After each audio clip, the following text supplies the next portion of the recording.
Berakhirnya kompetisi Liga Dunia serta Piala Konfederasi membuat penjualan jersey bola mengalami peningkatan lebih dari 50% dari penjualan biasanya. Menurut Firman, penjual jersey bola mengatakan untuk jersey klub yang paling banyak diminati adalah Real Madrid dan Barcelona. Sementara untuk jersey timnas yang paling banyak dibeli yaitu timnas Jerman. Dalam sehari, sekitar 200 jersey dapat terjual, dengan keuntungan yang didapat setiap bulannya mencapai puluhan juta rupiah. Barca, MU.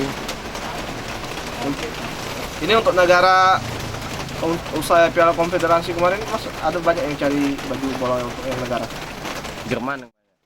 Sementara itu, Ian, salah satu pengoleksi jersey bola, mengungkapkan setiap bulannya ia selalu mencari jersey klub kesayangannya.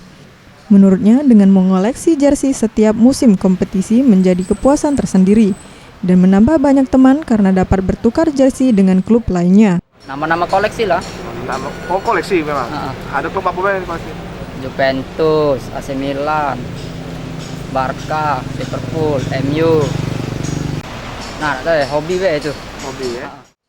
Tidak hanya jersey klub top Liga Dunia, jersey klub 31 Indonesia juga banyak diminati pembeli. Namun untuk jersey ini tidak dapat dijual bebas karena terkendala izin oleh setiap klub. Tim Liputan Sriwijaya TV.